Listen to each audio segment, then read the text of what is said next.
A continuación voy a mostrar mi investigación titulada Pérdida de suelo por erosión hídrica en la microcuenca Monte Adentro, norte de Santander.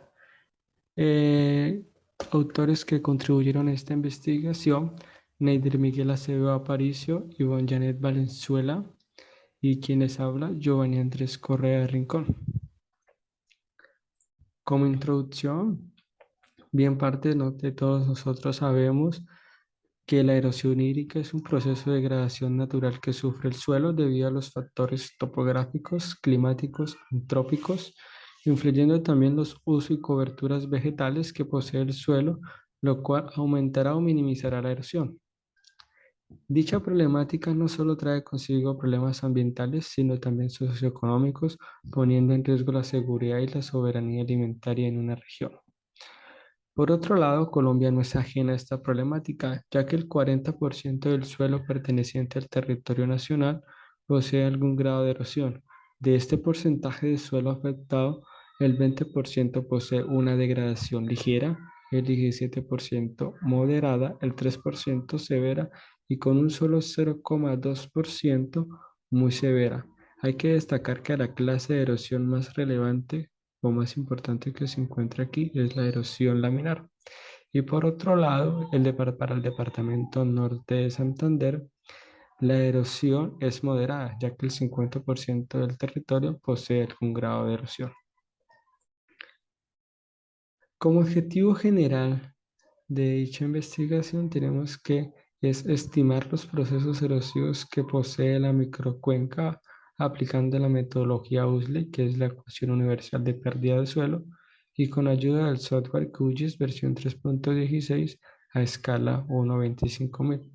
Como objetivos específicos tenemos determinar las clases de uso del suelo presentes en la microcuenca aplicando la metodología Core and Cover para el año 2015 y 2020.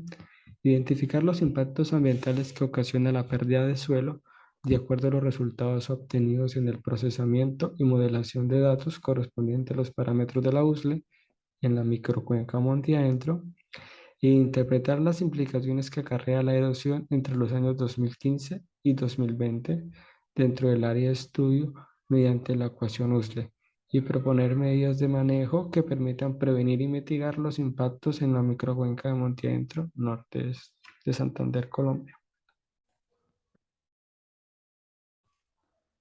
Metodología: ecuación USLE.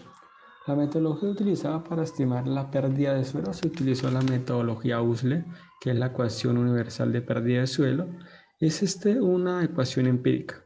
Es la más utilizada en todos los países porque tiene en cuenta factores como el factor R, que es el factor climático, erosividad de la lluvia, el factor K, que es heredabilidad del suelo, que son los factores de edafología que tiene el suelo, el factor LS, que se trabaja en conjunto y es adimensional, que es el factor topográfico, el factor C, que es el factor cobertura vegetal, y el factor P, que son las prácticas de conservación que tiene el suelo.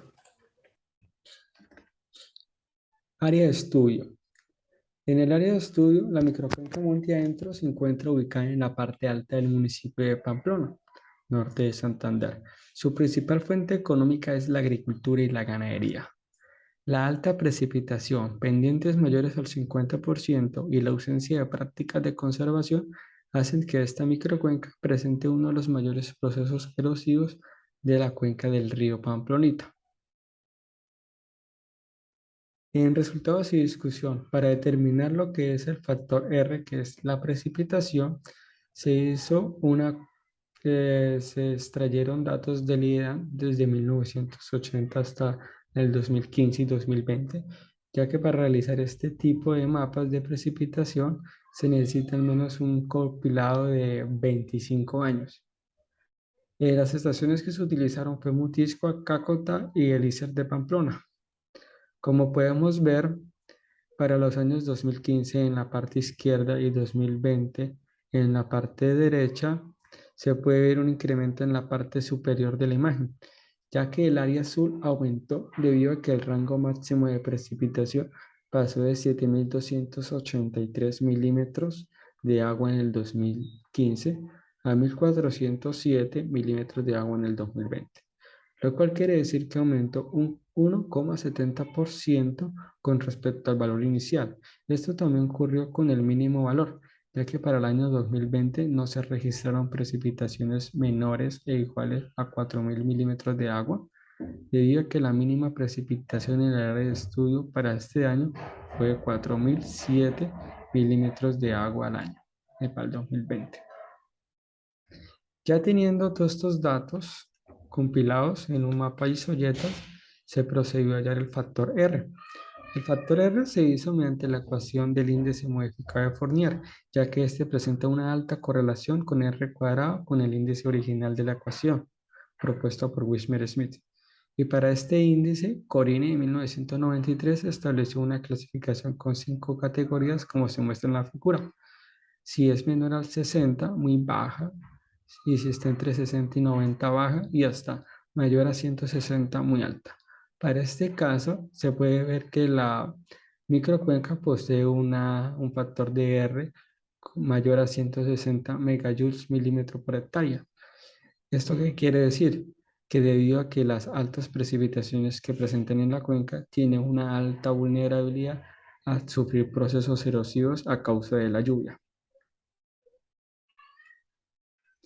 Ya para el factor K, se puede ver que estos datos fueron obtenidos de perfiles de suelo suministrados por Corponor y por Valenzuela Visconti en el 2018 y del PONCA. Se puede evidenciar que la mayor parte de la microcuenca monte adentro posee suelos de textura franco-arenosos y franco-arcillosos. Estos suelos poseen una cohesión baja y son débiles, ya que pueden ser degradados fácilmente. Estos datos, de acuerdo a estos perfiles de suelos de Franco, de acuerdo a su textura y de acuerdo a su materia orgánica, de acuerdo a la metodología de Kirby y Morgan en 1980, se establecieron valores de K. Estos valores de K, como se muestran en la figura, se puede inferir que los valores altos de K, como los que se encuentran en la parte baja de la microcuenca en color azul, se encuentran más degradados y son más propensos a ser erosionados, ya que ahí se encuentra lo que es el casco urbano. Y por otro lado, tenemos factores de K bajos, como son el caso del bosque, donde se encuentra el bosque que está en color rojo, donde la intervención del hombre es poca, teniendo una capacidad alta de retención de partículas, permitiendo que el suelo no se degrade a causa de la intensidad de la precipitación. Factor LS. El factor topográfico LS es un valor adimensional de la USLE. Este factor es relevante debido a que el grado de inclinación y la longitud del tramo es directamente proporcional a la erosión hídrica. En pocas palabras, a mayor pendiente, mayor es la erosión del suelo. Estos valores en la figura oscilaron entre 0,03 a 407,99. La interpretación de estos resultados orienta a que los valores bajos, que están en color verde, determinan las zonas donde poseen mayor arrastre y menor acumulación de sedimentos, y por el contrario, las zonas con valores más altos en colores rojos es donde posee los menores arrastres, pero es donde se deposita la mayor parte de los sedimentos arrastrados, queriendo decir que entre más distancia e inclinada sea el grado de pendiente, el suelo será más propenso a sufrir erosión. Y si esto se le añade el transporte de sedimentos a causa de la escorrentía bajo eventos de precipitación, resultará una mayor tasa de pérdida de suelo.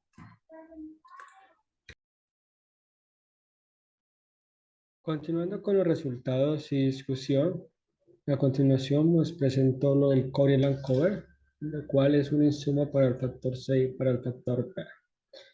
Haciendo el análisis Coriolan Cover de acuerdo a las imágenes satelitales, se pudieron determinar las diferentes coberturas y usos del suelo como es tejido urbano continuo, tejido urbano discontinuo, mosaico de cultivos, pastos y espacios naturales, vegetación secundaria o en transición, tierra desnudas o desgradadas, bosque denso, bosque ripario o de galería y bosque fragmentado. En el lado izquierdo se presenta la del 2015 y en el lado derecho la del 2020. Como podemos ver, en el análisis, el 61,76% de la microcuenca pertenece a una cobertura inducida por el hombre, siendo la cobertura de mosaicos de cultivos, pastos y espacios naturales con la mayor presencia en la microcuenca.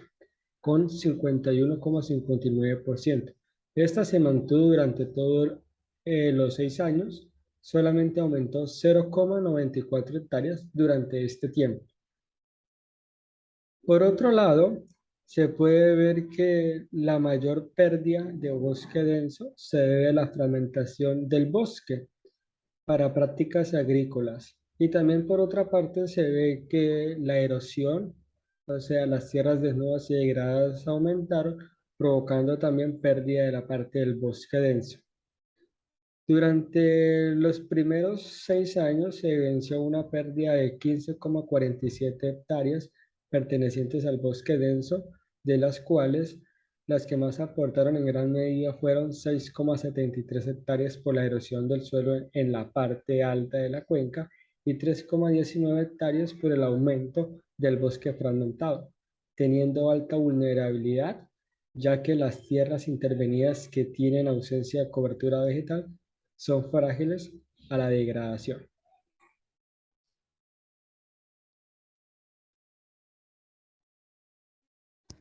Factor C y P. El factor C se define como la cantidad de vegetación que se encuentra en el área de estudio. Si los valores de C se acercan a cero, el suelo estará bien protegido y contará con una buena capa vegetal. Y si esos valores se acercan a 1, el suelo estará susceptible a la erosión. El factor P es muy similar, va de entre 0 a 1 igualmente, y cuando el valor toma valores cercanos a 0, quiere decir que este no está siendo erosionado. Y cuando toma valores cercanos a 1, indica que tiene la erosión máxima y no tiene buenas prácticas de conservación, la cobertura vegetal. Estos datos fueron tabulados teniendo como insumo el Coriolan Cover, ya que fueron tomados de Pacheco 2014 y Ríos 2018, ya que ellos tabularon estos valores de acuerdo al Coriolan Cover y le dieron valores. Por ejemplo, tenemos que el bosque denso en la parte del factor C tiene valores cercanos a cero, queriendo decir que tiene una buena capa vegetal, a no ser erosionada. Pero por el contrario, tenemos valores como el tejido urbano continuo y discontinuo, y lo de la vegetación erosionada, que es la vegetación escasa, que tiene valores casi cercanos a 1, queriendo decir que son bastante susceptibles a ser erosionados. Lo mismo aplica para el factor P, como se puede ver en la imagen.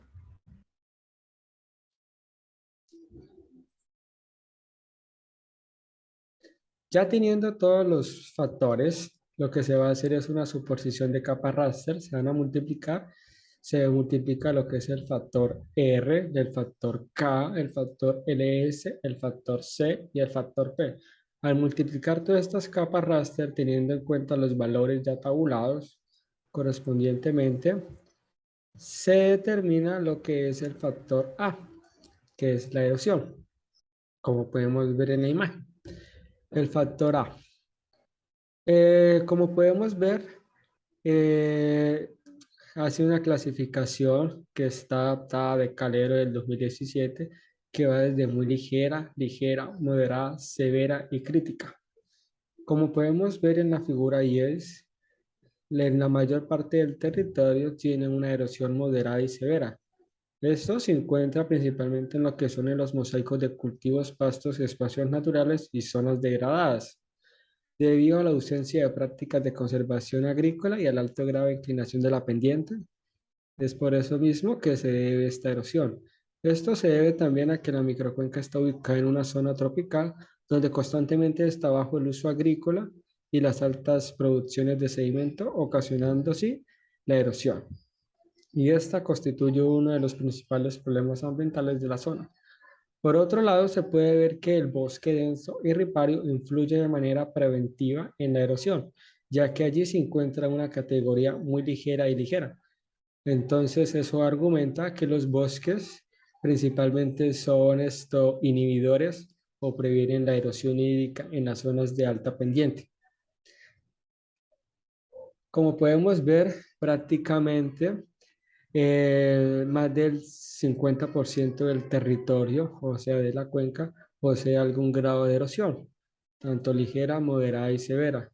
Eso constituye que la microcuenca monte adentro es bastante tiene bastantes problemas de erosión, lo cual podría esto afectar el aparato económico y productivo de la zona. Y ya para terminar, conclusiones, tenemos como primera conclusión que mediante el análisis que se determinó la cobertura vegetal, se comprobó que la microcuenca tiene una gran presión antrópica, ya que para el año 2015 más de la mitad de la microcuenca, con un 61,70%, aportando en gran medida la cobertura de mosaicos de cultivo, espacios y espacios naturales, producto de las actividades antrópicas, y solo el 3,70% de este mismo porcentaje es una degradación natural. Por otro lado, en el 2020 este porcentaje aumentó a 63,1, conllevando a que durante este tiempo hubo un incremento del 1,42%. Por otro lado, se ve que en la parte alta de la cuenca se está viendo intervenida, ya que presentan parches de bosque fragmentado. Se puede decir que para escenarios futuros, parte del bosque denso que se encuentra allí puede ser sustituido por cultivos intensivos o transitorios de fresa o de papa, sabiendo que estas actividades producirían impactos ambientales irreversibles y que como es una zona que está por encima de los 2.800 metros sobre el nivel del mar, pertenece a zona de páramo. Por tanto, estos suelos deben ser destinados para la protección y conservación. Como segunda conclusión, tenemos que la microcuenca posee un alto grado de erosión, tanto moderada y severa, la cual va aumentando. Esto se debe principalmente a la ausencia de prácticas conservadoras que se encuentran allí. Y esto provoca impactos ambientales como la pérdida de materia orgánica y el almacenamiento de carbono orgánico en las primeras capas del suelo. Por otro lado, se puede que el 66,81% de la microcuenca posee algún grado de erosión y buena parte de ella se encuentra ubicada en pendientes mayores al 50%, lo que ha provocado que estas zonas tengan niveles de erosión severos, ya que por encima de este porcentaje no se recomienda hacer prácticas agrícolas y en tal caso de que se realizan, se deben emplear técnicas de bioingeniería como terrazas que permitan estabilizar las propiedades físicas del suelo o hacer cultivos no a favor de la pendiente, sino en contra de la pendiente, así minimizando los procesos erosivos en las zonas de ladera.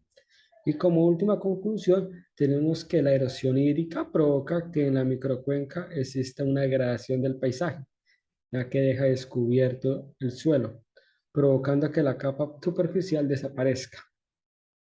Y como medidas de prevención y mitigación se proponen siembra de especies herbáceas como el maní forrajero. También se proponen que se haga prácticas agrícolas contra de la pendiente, así minimizando los sedimentos y crear sistemas de bioingeniería como terrazas de infiltración con la finalidad de disminuir la velocidad del flujo y permitiendo con ello disminuir los sedimentos arrastrados. Por otro lado, se promueven áreas protegidas de la sociedad civil y también incentivos económicos a los propietarios de esta zona, ya que debido a que estas zonas son de naciente del río Pamplonita y deberán ser destinadas a la conservación del recurso hídrico. También se tiene en cuenta que se debe hacer un acompañamiento técnico continuo en estas zonas con la finalidad de prevenir y mitigar los impactos ambientales por erosión que están presentando en esta microcuenca, con la finalidad de que en escenarios futuros no se haya comprometido el recurso de los suelos, afectando a la parte socioeconómica de la región, ya que en la zona de estudio el principal sustento económico corresponde a las actividades agropecuarias. Esto con el fin de hacer un llamado a los entes de control. Muchas gracias por la presentación.